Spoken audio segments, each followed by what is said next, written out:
What are the fishing regulations for Narragansett Bay? If you are planning a fishing trip to Narragansett Bay, you might be wondering about the fishing regulations in place.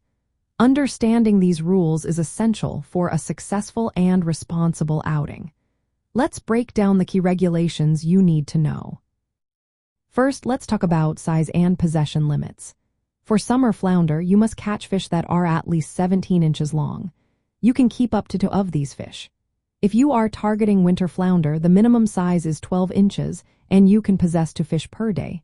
Tautog has specific seasonal limits. From April 1st to May 31st, you can keep 3 fish per person each day. The season closes from June 1st to July 31st. Then, from August 1st to October 14th, you can keep 3 fish per day again, increasing to 5 fish per day from October 15th to December 31st. Weakfish, also known as scup, has a minimum size of 16 inches, and you can keep 1 fish per person per day throughout the year. It is important to note that you cannot keep egg-bearing lobsters, and any legal-sized egg-bearing lobsters must be V-notched to indicate they are protected. Some species, like witch flounder and yellowtail flounder, do not have possession limits, but they do have minimum size requirements. Next, let's discuss seasonal closures and area restrictions. You cannot harvest or possess winter flounder in Narragansett Bay north of a specific demarcation line. This includes areas like Potter Pond, Point Judith Pond, and the Harbor of Refuge to protect spawning grounds. Additionally, the commercial striped bass fishery is currently closed until further notice, with updates expected in the future. For those involved in commercial fishing, there are specific limits as well. For example, black sea bass has a possession limit of 500 pounds per week, while scup has a limit of 50,000 pounds per day under general category permits.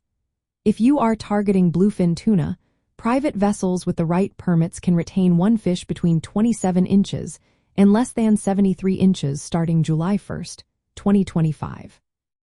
Lastly, gear restrictions are also important to consider. Certain gear types, such as floating fish traps for striped bass, have specific limits and seasonal closures. The use of traps or nets may be regulated to reduce bycatch and protect juvenile fish. For anyone fishing in Narragansett Bay, staying informed about these regulations is vital. Always check for updates, as rules can change based on fish stock assessments and conservation needs. Make sure your fishing licenses and permits are current and have measuring devices on board to verify fish sizes. Being aware of restricted areas and closed seasons will help you avoid any violations.